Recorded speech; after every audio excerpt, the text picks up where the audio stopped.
saya menyampaikan topik khotbah saya adalah muda dan maksimal. Boleh tolong ditayangkan di depan.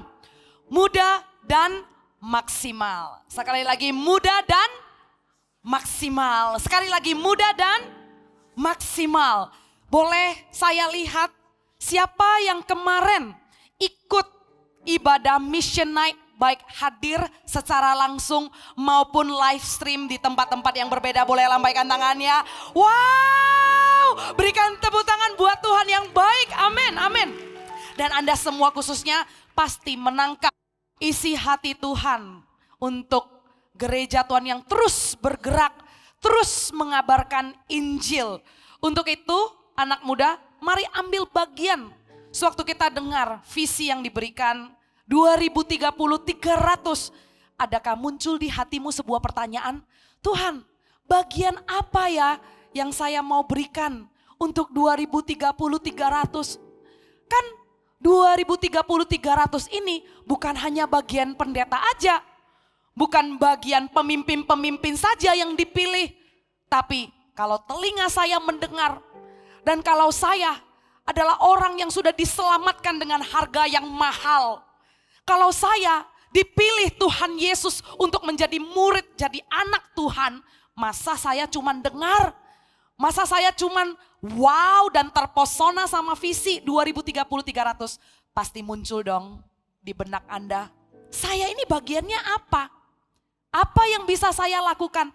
Ada saudara-saudari. Untuk itu saya lanjutkan hari ini. Dengarkan baik-baik kisah seorang Timotius. Kisah seorang Timotius, murid yang dikatakan secara sah oleh Rasul Paulus adalah anak di dalam iman. Anak yang dikatakan Paulus, dia adalah seperti seorang anak. Lebih daripada pengikutnya, lebih daripada orang yang dia pimpin, tapi dia katakan sudah seperti anak. Siapakah Timotius ini? Pastinya sewaktu saya lihat dan baca tentang Timotius, dia muda dan dia begitu maksimal di masa mudanya. Dia tidak buang-buang waktu di masa mudanya. Dan saya ingin sekali Army of God, jemaat yang beribadah bersama-sama dengan gereja Mawar Sharon, anak muda khususnya. Anda memakai setiap waktu yang Anda lewatkan, tidak sia-siakan. Tapi maksimallah di masa muda. Yang mau boleh katakan amin. Maksimallah di masa mudamu. Untuk itu kita lihat sama-sama. Tadi Alkitabnya jatuh, jadi pembatasnya semuanya sudah lewat. Saya harus pelan-pelan buka, kita buka di Kisah Para Rasul. Pasal yang ke-16. Kisah Para Rasul pasal yang ke-16. Ayat yang ke-1 sampai ke-3. Sedikit introduction tentang siapa Timotius ini. Mari kita baca sama-sama. Timotius turut serta dengan Paulus. Kisah Para Rasul 16 ayat 1 sampai ke-3. Suara yang terbaik 1, 2, dan 3. Paulus datang juga ke Derbe dan ke Listra. Di situ ada seorang murid bernama Timotius. Ibunya adalah seorang Yahudi dan telah menjadi percaya. Sedangkan ayahnya seorang Yunani. Lanjut. Timotius ini dikenal baik oleh saudara-saudara di Listra dan di Ikonium. Dan Paulus mau supaya dia menyertainya dalam perjalanan. Paulus menyuruh menyunatkan dia karena orang-orang Yahudi di daerah itu, sebab setiap orang tahu bahwa bapaknya adalah orang Yunani. Saudara, sebelum di Kisah Para Rasul pasal yang ke-16 ini, Paulus pernah mengunjungi Listra, di mana Timotius asalnya adalah dari kota itu. Paulus pernah mengunjunginya di pasal yang ke-14 dan itu adalah kunjungan yang pertama. Sementara yang tadi kita baca pasal ke-16 itu adalah kunjungan kedua. Dan juga di kunjungan pertama ini Timotius mendengarkan Injil yang dikabarkan oleh Paulus. Timotius adalah salah satu dari orang banyak yang diberkati oleh pelayanan Paulus di Listra di kunjungan yang pertama. Saat itu Timotius itu umurnya 15, saudara. 15. Boleh saya tahu di sini siapa sih teman-teman yang usianya 14, 15, lambaikan tangannya.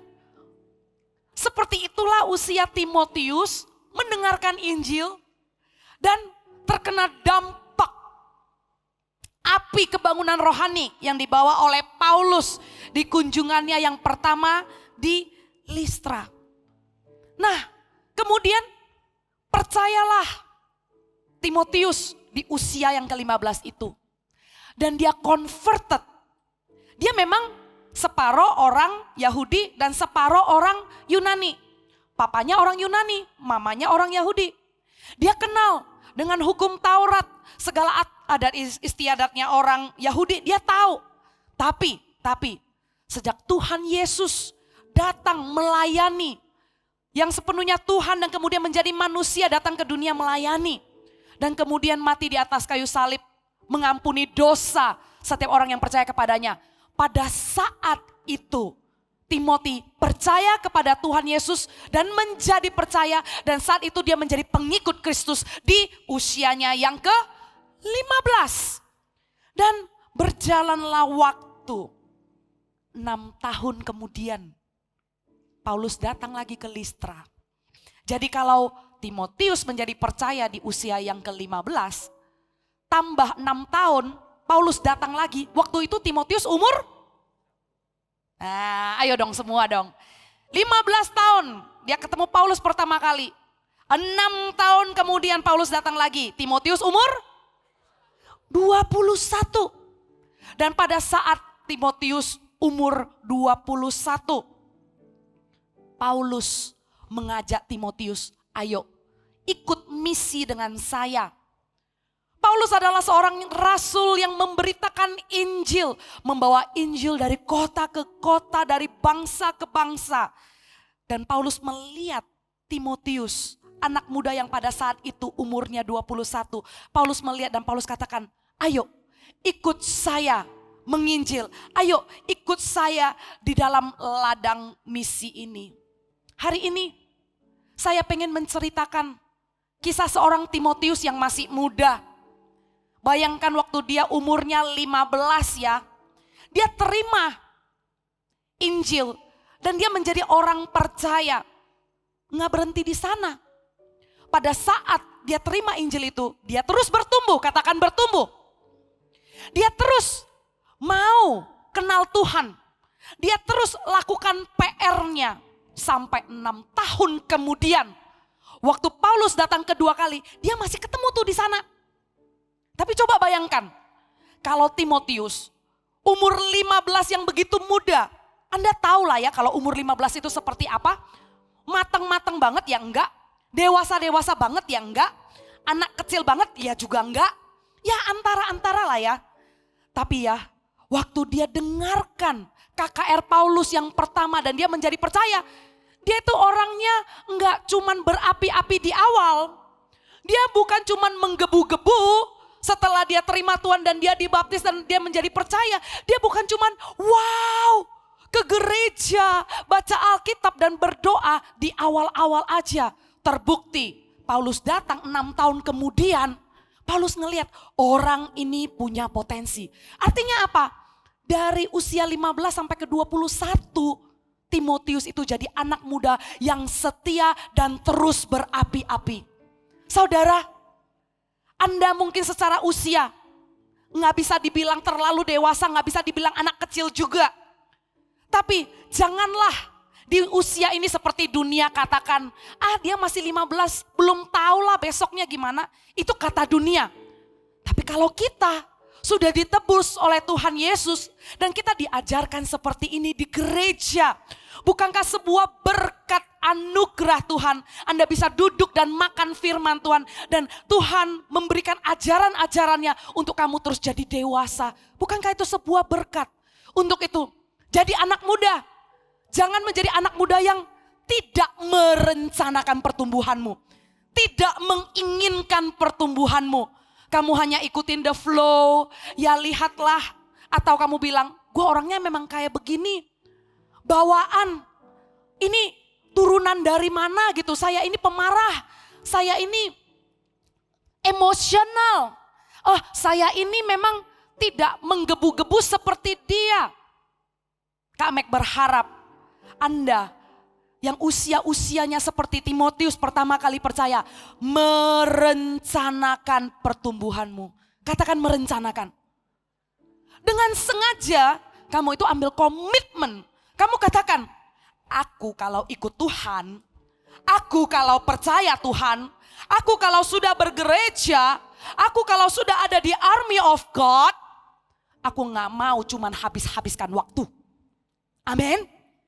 Aku gak mau cuman punya status orang Kristen, tapi aku mau muda dan maksimal. Aku mau setiap hariku diperhitungkan produktif. Aku mau setiap hariku diperhitungkan baik dan menyenangkan hati Tuhan. Aku mau diperhitungkan setiap hariku menginspirasi dan menjadi berkat untuk orang banyak. Yang mau katakan amin. Direncanakan. Jangan hidup satu hari ini, oh I've been good. And then the next day, a long day, I fail. Tapi rencanakanlah mulai hari ini. Dengan kekuatan yang Roh Kudus berikan. Dengan Roh Kudus yang terus menyertaimu. Maka setiap hari dengan sengaja kamu merencanakan untuk supaya terus bertumbuh menjadi dewasa. Dan Paulus temu Timotius di kunjungannya yang kedua. 6 tahun kemudian. Timotius enggak hilang. Dan Paulus mau supaya Timotius menyertai dia. Dan apa yang terjadi? Paulus menyuruh Timotius sunat. Karena kenapa? Karena dia separuh orang Yahudi dan dia separuh orang Yunani. Dan mereka akan melayani banyak orang Yahudi. Jadi tradisinya orang Yahudi itu harus disunat. Dan orang Yahudi ini mereka itu sangat menjaga adat istiadat. Dan mereka itu sangat menjunjung tinggi hukum yang sudah diwariskan dari nenek moyang mereka. Jadi kalau misalnya ada orang yang bukan Yahudi mau berbicara sama mereka, enggak dianggap. Tapi sekarang Timotius dia ada separuh Yahudi. Tapi masalahnya dia separuh Yunani dan dia belum disunat. Saudara, Paulus mengajarkan kepada orang-orang tidak membenarkan orang, tidak menerima orang hanya karena dia itu secara adat istiadat, secara hukum itu benar. Karena orang Yahudi itu sangat menjunjung tinggi. Buat mereka selama kamu melakukan hukum Taurat, semua hukum kamu hafal, kamu itu melakukan yang baik. Oke, itu semua dijaga cukup. Tapi tidak cukup hanya sampai ke sana. Tapi harus sampai kepada percaya kepada Tuhan Yesus. Itulah satu-satunya jalan yang membenarkan kita. Itulah Injil yang diberitakan. Itulah Injil yang diberitakan. Nah tapi luar biasa sekali Timotius ini. Timotius ini luar biasa banget. Dia sewaktu menjadi percaya dan dia dengarkan pengajaran Paulus. Dia enggak debat sama Paulus. Dia enggak mempertanyakan. Katanya gini ya. Kan ada hukum yang mengatakan enggak boleh makan ini, enggak boleh itu gitu ya. Kemudian diajarkan bahwa apa yang masuk ke mulut itu tidak haram, tapi yang keluar dari mulut itulah yang akan menentukan kualitas hati orang dan itulah yang membuatnya haram atau tidak haram. Are you with me? Sehingga kita tuh harus tahu apa yang menjadi prioritas, apa yang sudah dibenarkan oleh pengorbanan Yesus supaya tidak terikat adat istiadat dan hukum dan menjadi seperti orang hukum Taurat, seperti ahli Farisi. Dan Paulus mengajarkannya itu. Sehingga sebenarnya mau disunat atau tidak disunat, bukan itulah yang menentukan orang diselamatkan atau enggak. Alright? Ada ikuti ini? Jadi bukan masalah disunat atau tidak disunat, orang diselamatkan atau enggak. Oh dia ini sudah disunat, kalau gitu masuk surga. Enggak disunat, oke enggak bisa. Enggak. Tapi hanya melalui satu jalan Injil yang diberitakan. Orang yang diselamatkan adalah orang yang menerima Yesus sebagai juru selamat. Itu yang ditangkap oleh Timotius. Tapi demikian pun saya ingin Anda ikutin hati-hati dan menangkap nilainya. Bukan menangkap hukum Tauratnya, menangkap nilainya. Timotius memberikan dirinya disunat sebagai sebuah komitmen agar bisa lebih efektif melayani di ladang Tuhan. Agar bisa lebih efektif. Dia nggak argue, dia nggak debat sama Paulus, dia nggak bilang begini. Katanya ikut Tuhan dan percaya Tuhan Yesus cukup. Kenapa saya masih harus disunat? Dia nggak nanya kenapa dan dia nggak nanya alasannya. But, then, what? Dia nggak mengatakan begitu. Dia submit dan dia mau supaya tidak ada halangan untuk dipakai Tuhan. Kadang begini loh, kita ini suka kompromi dalam beberapa area yang kita itu bilang, aku ini contoh. Ada orang tanya kepada saya, C, aku ini tetap baca Alkitab kok, aku ini tetap berdoa, aku komitmen bergereja, tapi boleh enggak gitu ya, boleh enggak aku itu untuk supaya bisa bergaul sama teman-temanku, boleh enggak aku hang out di tempat yang jual sayap ayam itu loh. Jadi nggak pakai brand dong ya di sini ya, jadi nggak ngomong namanya. Sewaktu saya dengar pertanyaan seperti itu ya, atau C, saya ini tahu kok yang benar mana, yang salah mana, saya tahu kok C. Boleh nggak teman-teman saya ini lagi ada pesta ulang tahun, ya kan? Dan mereka ini semuanya akan merayakannya dengan having fun pakai electric smoke, ya. Mereka akan just have fun doang, C. Aku tahu kok. Aku nggak akan terus, tapi hanya untuk menghargai ulang tahun temanku yang kali ini. You know, there are many things that in your heart you ask, is that okay? Boleh atau enggak? Sekarang lihat Timotius. Bukan masalah boleh atau enggak, tapi gini, Anda di sini menyandang nama sebagai army of God. Anda di sini beribadah dan mengatakan aku mau dipakai Tuhan. Kamu beribadah di sini dan kamu katakan aku muda dan aku mau jadi maksimal. Tapi keluar dari tempat ini, Anda tidak jaga tingkah laku. Orang-orang tidak lihat kalau kamu ada di kamar, komitmen TED, jam 9 saat teduh, TED, jam 6 pagi saat teduh. Orang gak lihat, tapi orang lihat kamu di luar. Terus orang lihat, lah di situ begitu banyak asap. Memang tempatnya sih makan sayap ayam sih. Tapi di situ tempatnya tidak positif. Dan ucuk-ucuk lu ada di sana. Masa sih waktu orang lihat seperti ini, orang terinspirasi dengan tingkah lakumu? Nggak mungkin. Di saat orang melihat kamu dihiruk pikuk asap dan berisiknya tempat yang tidak positif itu, nggak mungkin orang datang, terus orang nanya, lu anak AOG ya? Lu datang ke tempat ini, lu tetap doa kan? Lu masih gereja, lu nggak murtad kan? People will not ask you that question, but people will just see, and orang bilang, iya, anak Tuhan dan anak dunia sama aja. Pada saat itu, bukan lagi kamu menjadi berkat. Bukan lagi kamu memakai masa mudamu maksimal untuk menginspirasi dan jadi teladan untuk orang. Tapi pada saat itu, hidupmu menjadi pertanyaan buat banyak orang. Bukankah lebih baik kalau hidup kita menjadi jawaban buat orang, daripada hidup kita menjadi bagian daripada pertanyaan? Baiklah apa yang kau dengar tidak membuat engkau merasa dikekang. Tapi apa yang kau dengar sekarang ini adalah untuk kebaikanmu. Suatu engkau mau Tuhan pakai masa mudamu dan maksimal di masa mudamu. Memang ada hal-hal yang kamu tidak bisa lakukan hanya seenaknya aja. Memang banyak hal-hal yang kamu tidak bisa lakukan hanya karena convenient.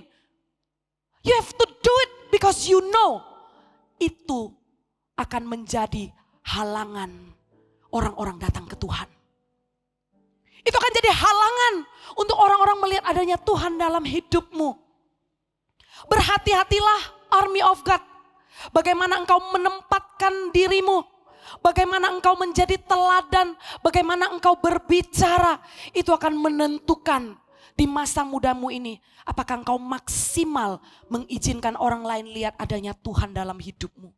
Apakah engkau maksimal mengizinkan Tuhan mengajak engkau di dalam misi. Karena Timotius pasti sudah membuktikannya di 6 tahunnya. Dari dia umur 15 sampai 21. Suatu Paulus bilang, ayo aku mau supaya kamu menyertai aku di dalam perjalanan. Dan pada saat itu terbukti dia adalah orang yang bisa menjadi teladan. Dia gak nanya sunat gak sunat. Kan hanya melalui Yesus jalan keselamatan. Kalau gitu kenapa gue harus sunat? Dia tahu. Kalau dengan dia menyunatkan dirinya, maka dia akan diterima oleh orang-orang Yahudi. Dan kalau itu menguntungkan orang-orang datang kepada Tuhan, maka dia akan melakukan itu. Karena Paulus mengatakan, untuk yang lemah aku menjadi lemah. Untuk yang kuat aku menjadi kuat. Untuk orang Yahudi aku akan menjadi Yahudi. Untuk orang Yunani aku akan menjadi orang Yunani. Saudara, apakah engkau mau jadi Timotius? Sengaja mempersiapkan dirimu. Tadi kalau bertumbuh itu perlu di planning, maka dipersiapkan untuk dipakai Tuhan itu juga harus di planning.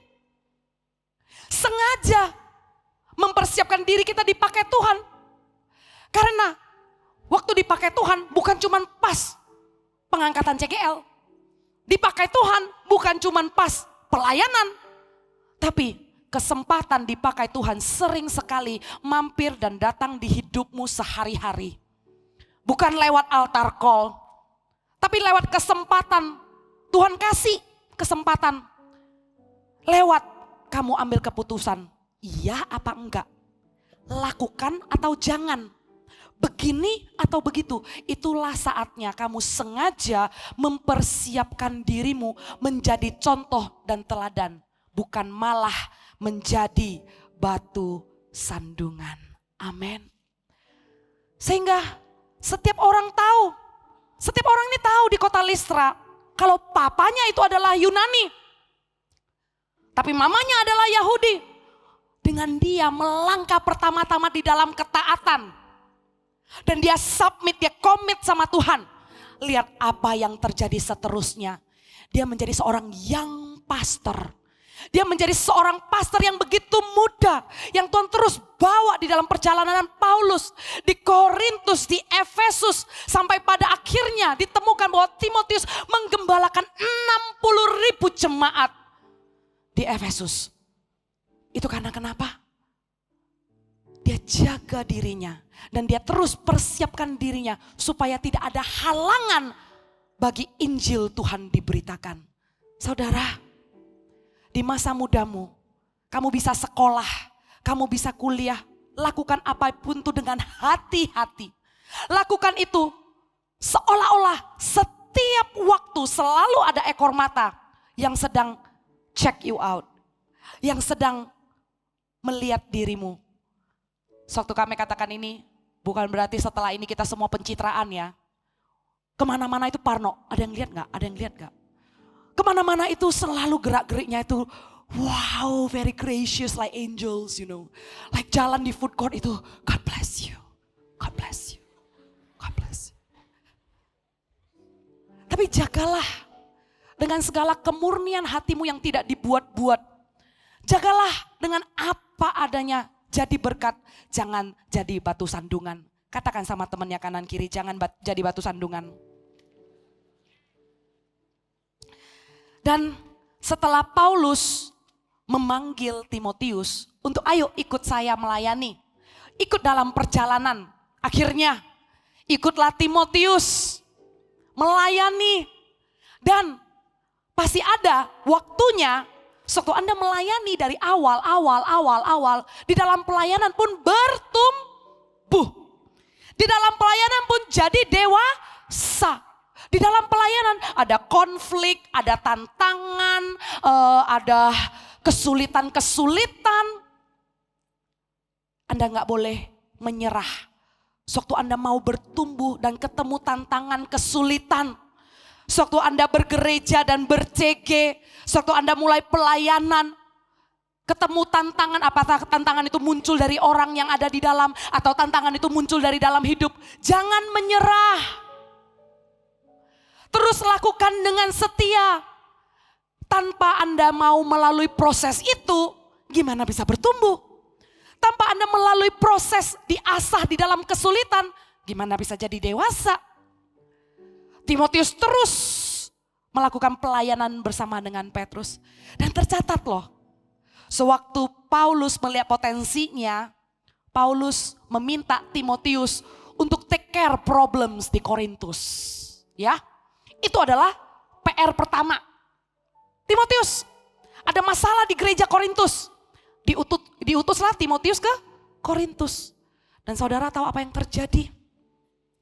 Seorang Timotius yang pada akhirnya menggembalakan 60.000 jemaat di Efesus.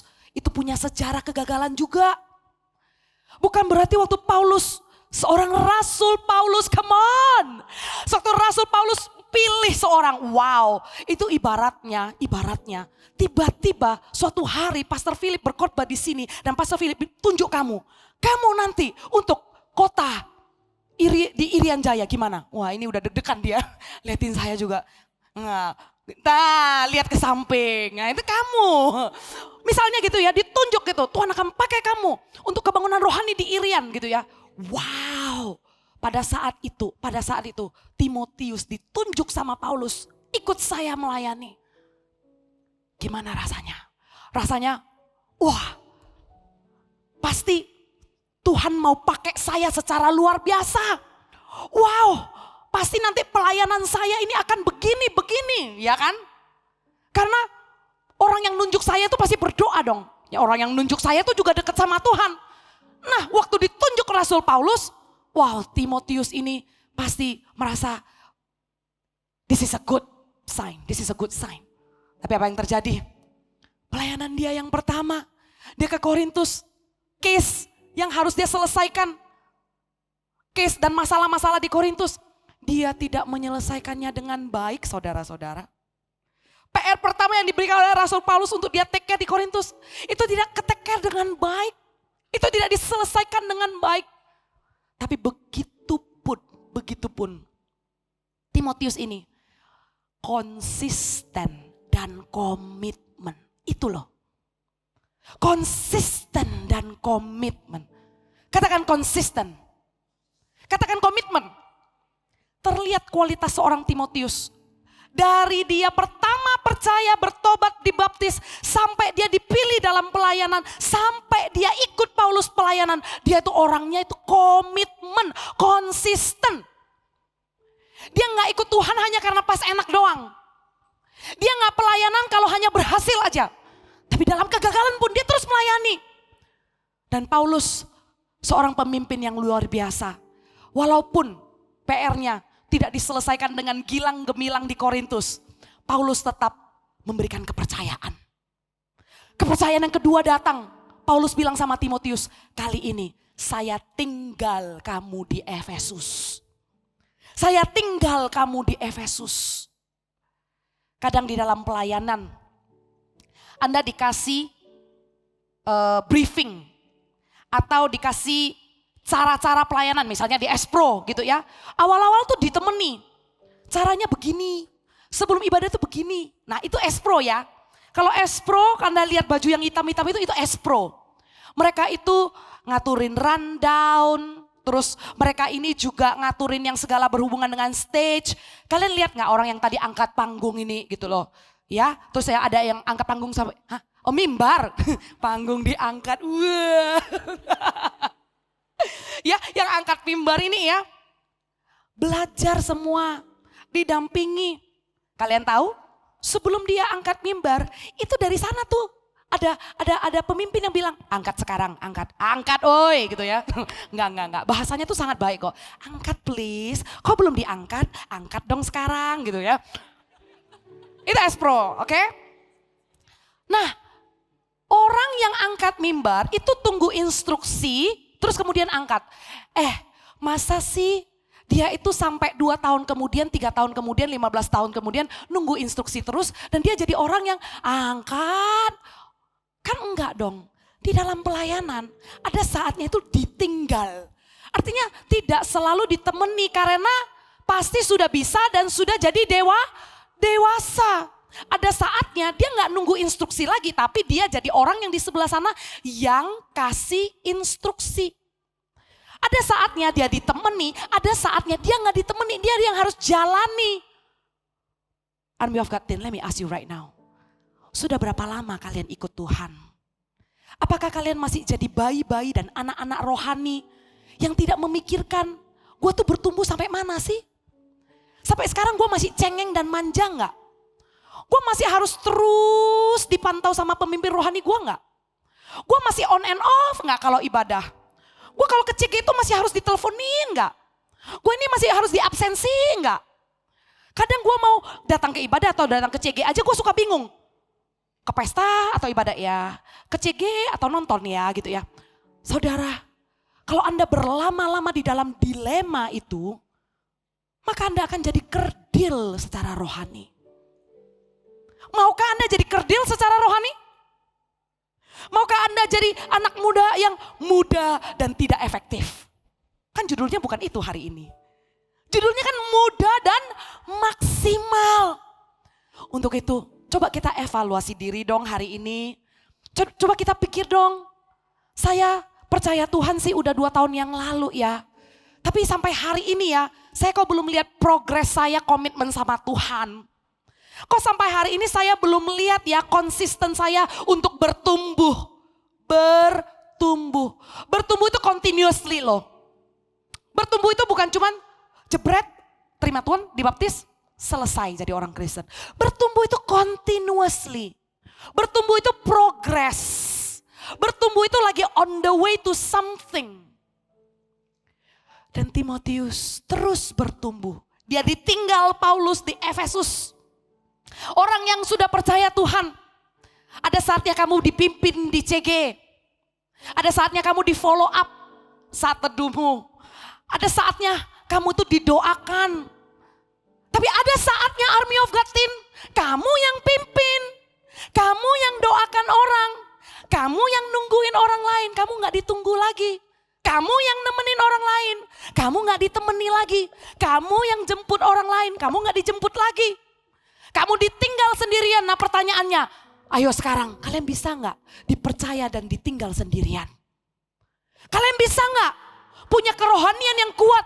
Karena kalian sudah komitmen untuk bertumbuh, kalian sudah komitmen untuk jadi dewasa. Bisa gak kalian ditinggal?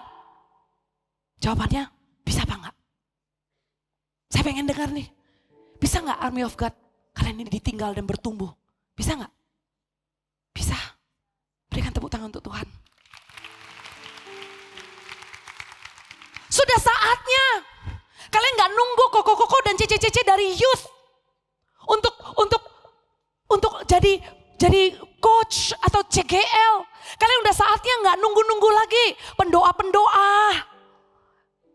Yang sudah kuliah gitu ya. Sudah jangan hanya tin ini. Oh belum lah kan masih ada koko cece kita. Oh belum lah gitu ya. Saudara, bagi Anda yang sudah dibaptis pasti sudah MSC 1. Tapi yang sudah MSC 1, sudah selang berapa puluh tahun kalian gak lanjutkan MSC 2. Ayo saya altar call, maju. You need to keep growing. Ikuti MSC 2, cari tahu dengan sengaja. Karena Timotius seorang young pastor yang dipakai Tuhan luar biasa. Dia planning pertumbuhan dia. Dia cari tahu kapan Paulus datang. Pada saat itu gak ada sosial media, gak ada promo. Gak ada di kota Listra itu billboard gede. Paulus is coming to town gitu ya. Gak ada. Berarti apa? Dia cari tahu. Paulus kapan datangnya dan dia tahu aku diberkati. Sama rasul yang luar biasa ini aku diberkati Tuhan. Aku bertobat karena KKR-nya. Sekarang dia datang lagi, gua mau ikut lagi. Sehingga nyatalah rencana Tuhan memakai Timotius bersama dengan Paulus. Melayani Injil sampai kepada bangsa-bangsa. Itu karena dia cari. Kalian cari tahu gak MSC 2 kapan? Jangankan cari tahu.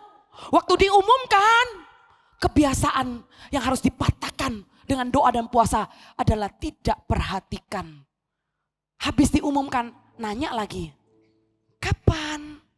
Di mana? Padahal sudah disampaikan secara verbal, secara tertulis ada di LED, ada booth di depan tinggal tanya.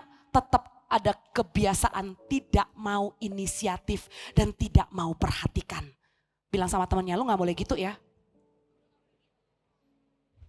Lu gak boleh gitu ya. Saya kembali lagi. Paulus tinggalkan Timotius. Karena tahu dari pengalaman dia di Korintus tidak menyelesaikan dengan baik. Pastinya harus belajar dong.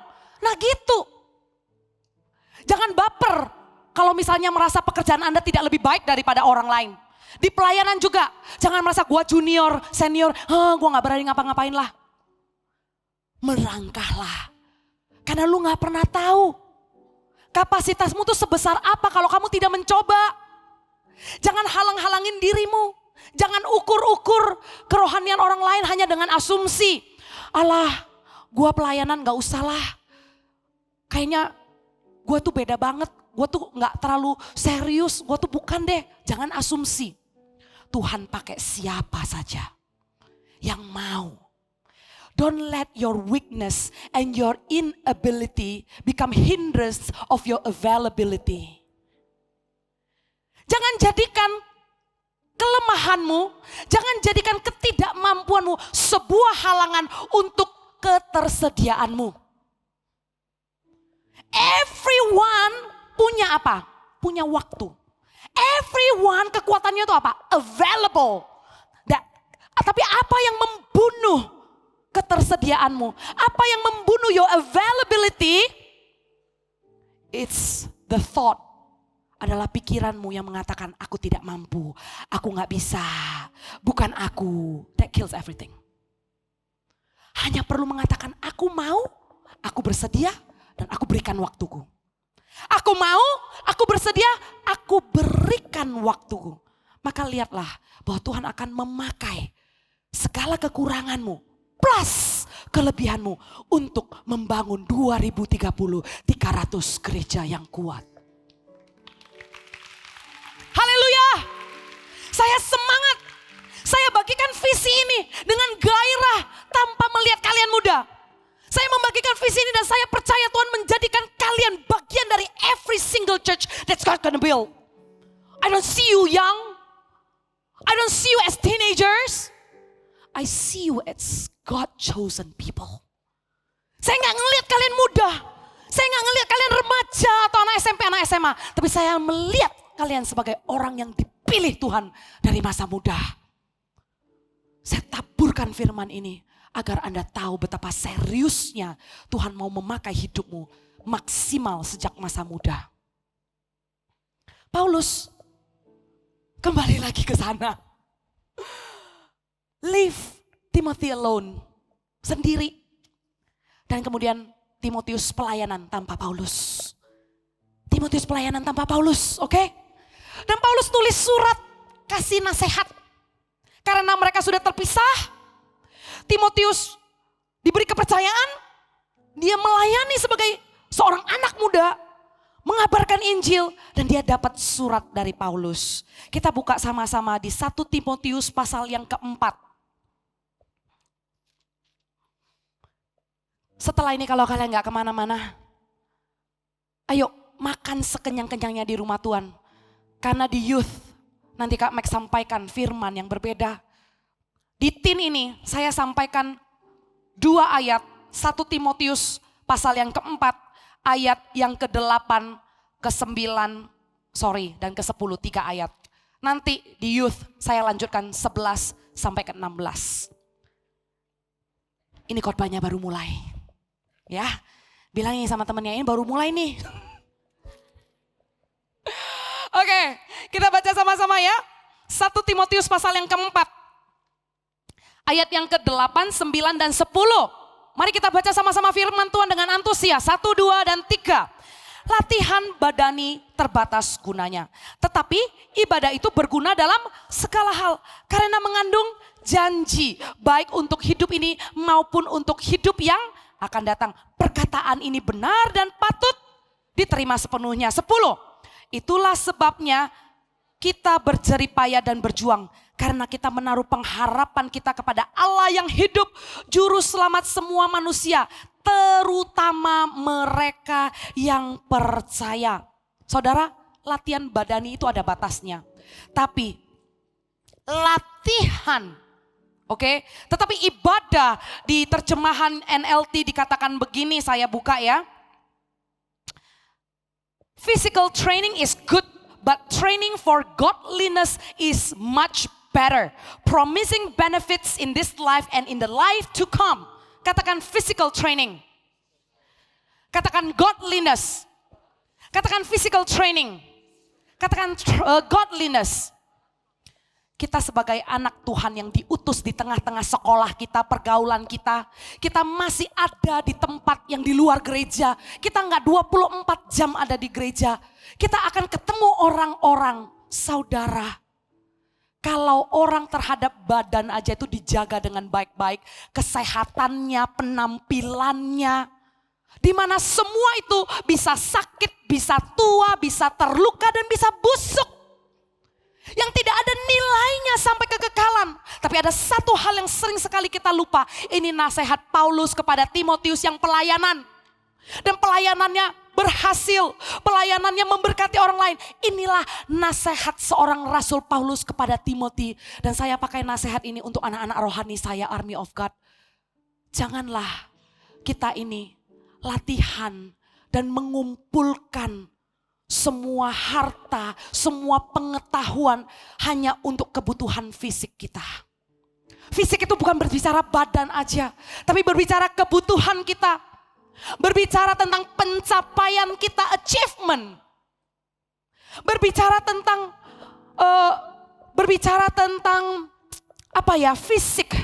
Fisik itu adalah segala sesuatu yang hanya untuk kebutuhan jasmanimu. Tapi latihanlah godliness, ibadah. Tadi ada lagu, Bapakku persembahkan tubuhku sebagai persembahan yang hidup, kudus dan yang berkenan padamu sebagai apa? Ibadah yang sejati. Ibadah di sini itu bukan cuman ibadah, datang ke gereja. Bukan, ibadah itu adalah persembahan hidupmu. Memprioritaskan hidupmu untuk terus kasih makan godliness. Bukan godlinessnya cuman di hari Minggu. Bukan godlinessnya pas doa makan doang. Tapi ku persembahkan tubuhku sebagai persembahan yang hidup setiap hari. Lu hidupkan setiap hari, lu bernapaskan setiap hari. When you taking your breath in and out, do you glorify Jesus? Sewaktu engkau menarik napas dan engkau buang napas, apakah itu godly? Apakah itu mencerminkan Tuhan? Apakah itu mencerminkan bahwa your spiritual is in a good shape? Jangan hanya fixing your spiritual when you come to church. I need to confess my sin, that's why I come to church. I need to ask for forgiveness, that's why I come to church. No. Kamu gak bertumbuh. Kamu gak akan menjadi dewasa, kamu gak akan maksimal. Sia-sia hidupmu. Bolak-balik. Ibadahmu gak sejati. Ibadahmu hanya physical, that's what I'm talking about. When you come to church as a routine. Satu kamu datang ke gereja hanya rutin. Satu kamu beribadah hanya rutin. That's a physical things. Because everyone else yang tidak percaya Tuhan Yesus pun melakukan ibadahnya. Yes. Di rumah ibadah yang berbeda-beda. Then what makes you different? Apa yang membuat Anda berbeda? Anak Tuhan.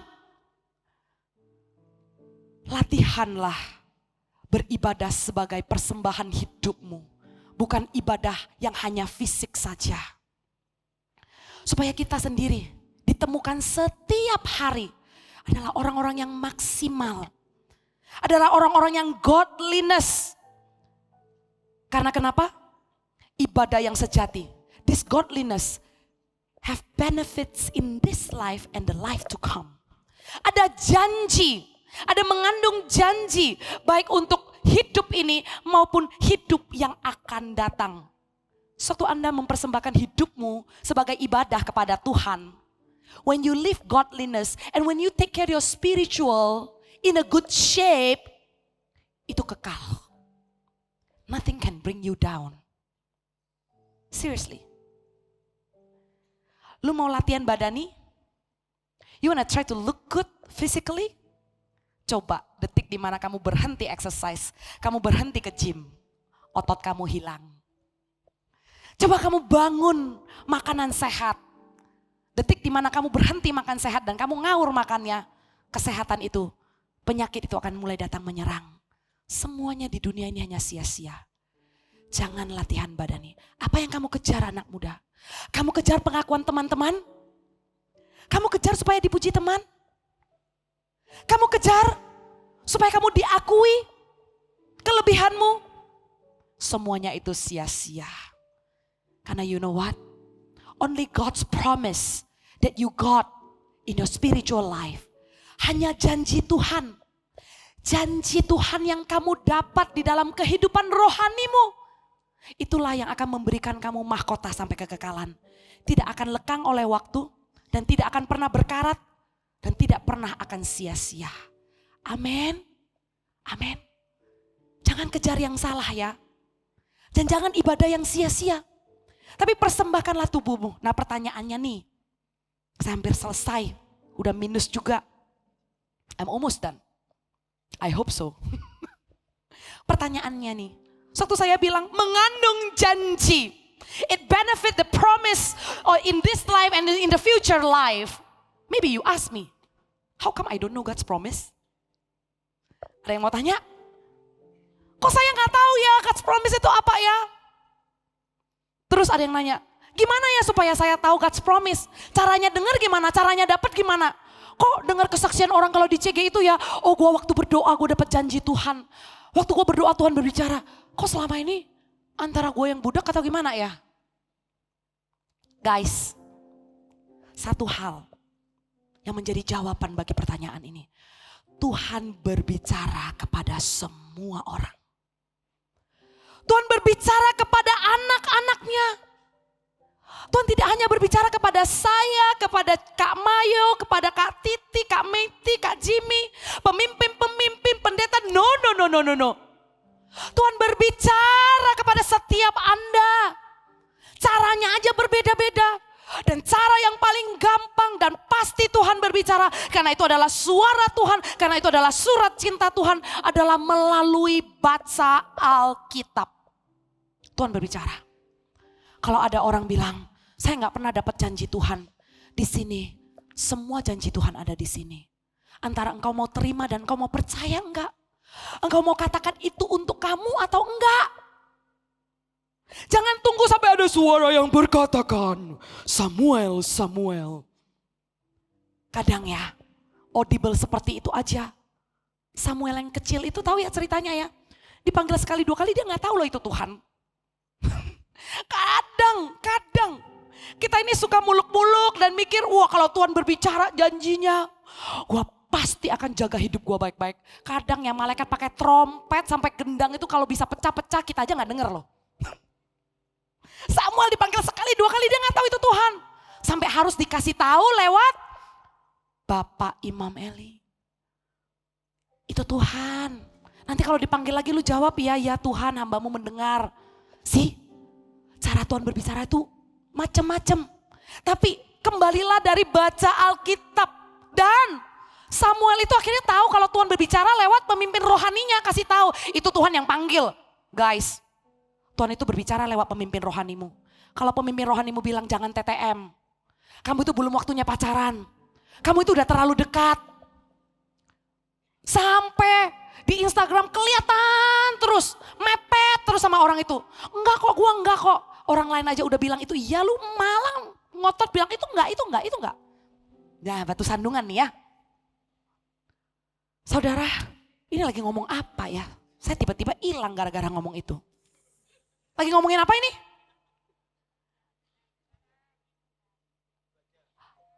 Bukan. Hah? Mendengar suara Tuhan. Mendengar suara Tuhan itu lewat pemimpin. Pemimpin berjaga-jaga atas hidupmu, dengarkan baik-baik. Pemimpin itu gak kengangguran untuk konfrontasi.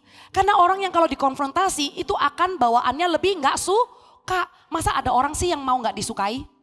Pemimpin itu meresikukan dirinya untuk gak disukai sama kamu. Tapi dia tetap lakukan, karena kenapa? Dia mengasihimu. Dia mengasihimu. Tuhan itu berbicara. Baiklah kita mendengar supaya kita mendapat janji Tuhan. Siapa yang mau dapat janji Tuhan di masa mudanya dan hidup maksimal, lambaikan tangannya. Haleluya, berikan tepuk tangan untuk Tuhan. Tidak hanya latihan badani, tapi godly. Training for godliness so that you receive the promise in this life and the life to come. Perkataan ini benar dan patut diterima sepenuhnya. Itu sebabnya lah kita berjeripaya dan berjuang. Karena kita menaruh pengharapan kita kepada Allah yang hidup. Juru selamat semua manusia, terutama mereka yang percaya. Mari kita berjuang dalam keselamatan kita. Mari kita berjeripaya untuk menjadi teladan. Mari kita lakukan apa yang perlu untuk orang lain melihat adanya Tuhan dalam hidup kita. Mari kita sengaja bertumbuh, merencanakan pertumbuhan kita. Terlibat di dalam pelayanan, memberikan diri komitmen sama Tuhan. Memberikan waktu kita. Tidak melihat kekurangan saja, tapi katakan Tuhan mau Tuhan, aku punya waktu, aku mau melayanimu. Mari kita berjeripaya sama-sama. Supaya suatu engkau berbicara tentang Injil, orang bisa melihat adanya Tuhan. Dan itu memudahkan orang untuk datang kepada Tuhan. Mari kita sama-sama bangkit berdiri.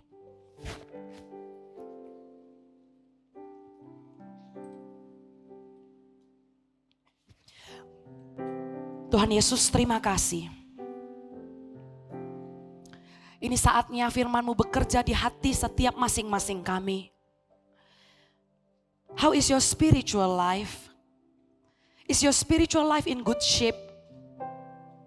Apakah dalam tahun ini, hari-hari ini, engkau menemukan dirimu terus bertumbuh menuju kedewasaan semakin serupa dengan Kristus?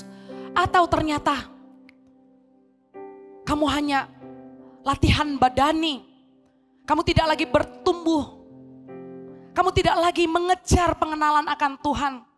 Hari ini, biarlah engkau persembahkan hidupmu kepada Tuhan sekali lagi, bahwa hidupmu itu menjadi ibadah sejati di hadapan Tuhan. Ku persembahkan tubuhku sebagai persembahan yang hidup, kudus, dan yang berkenan padamu, sebagai ibadah yang sejati. Bapa, persembahkan tubuhku, amin, sebagai persembahan yang hidup, kudus, dan yang berkenan padamu, sebagai ibadah yang sejati. Ku sembahkan Tuhan, ku sembahkan Tuhan, ku serahkan hidupku kepadamu untuk kemuliaan nama-Mu. Ku sembahkan Tuhan, ku sembahkan Tuhan, ku serahkan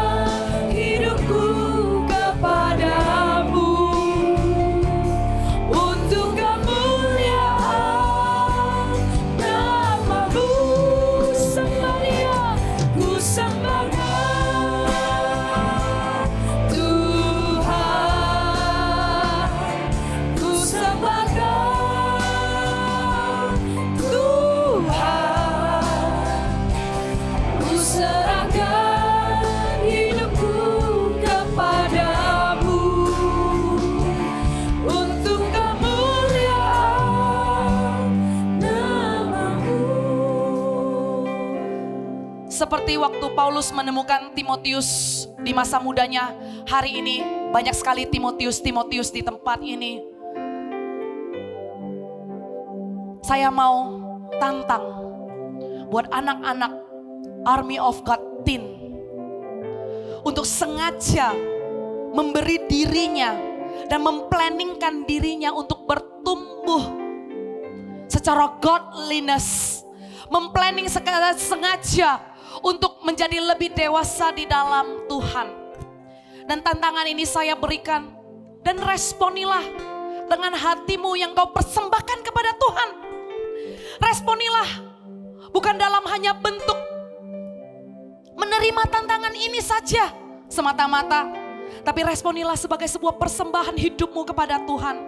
Saya menantang bagi Army of God Teen di tempat ini, kalau kamu belum pelayanan, kalau belum terlibat di dalam pelayanan di gereja ini, di tempat kamu beribadah, dan kamu dengar firman Tuhan yang tadi disampaikan, dan hatimu digerakkan, kamu mengatakan, Tuhan, aku mau Tuhan masa mudaku maksimal Tuhan, dimulai dari komitmenku kepada Tuhan. Bukan komitmen yang aku lakukan hanya sebagai rutinitas, tapi komitmen yang aku wujudkan di dalam melayani Engkau di rumah ini. Dan kalau hatimu digerakkan dan kamu mau memberikan dirimu untuk melayani di tempat ini, untuk melayani Tuhan, menjadi salah satu bagian daripada pelayanan yang begitu banyak. Apakah itu pendoa, apakah itu usher, apakah itu espro, apakah itu praise and worship, apakah itu multimedia, kamu digerakkan. Saya minta kamu maju ke depan, persembahkan hidupmu. Come.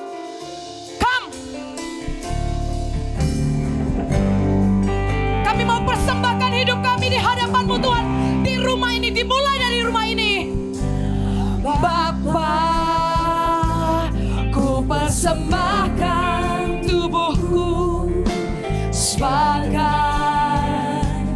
persembahan yang hidup, kudus dan yang berkenan padamu, sebagai ibadah yang sejati.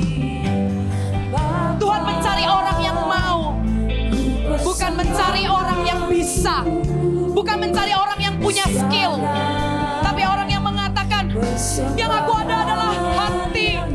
Aku mau berikan hatiku, aku mau berikan waktuku, aku mau melayani Tuhan, aku mau komitmen, aku mau bertumbuh di dalam pelayanan, aku mau bertumbuh melayani di rumah Tuhan. Ini aku Tuhan, ini aku, ku sembahkan, oh Tuhan, ku serahkan hidupku kepadamu, untuk kemuliaan nama-Mu ku sembahkan, oh Tuhan,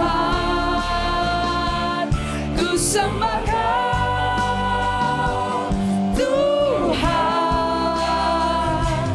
ku serahkan hidupku kepadamu, untuk kemuliaan nama-Mu. Oh Radaya Waramo Rama Rama Sing Sharanaya Waramo Rama Rama. Inilah Timotius. Oh Radaya Waramo Rama Rama Rama Rama Rama.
Roh Tuhan.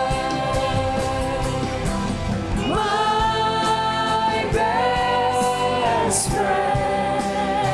Lawat mereka Roh Kudus. Holy Lawat mereka.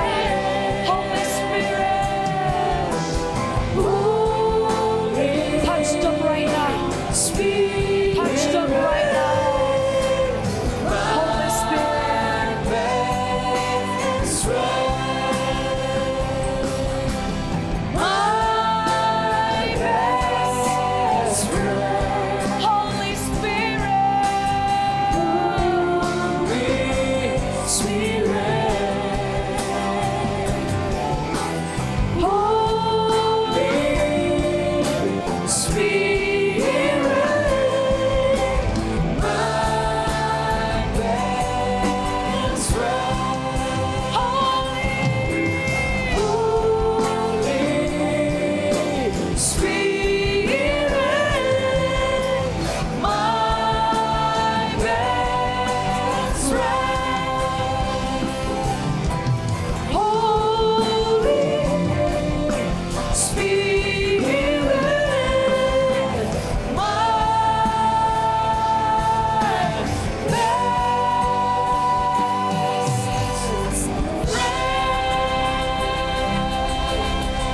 Yes.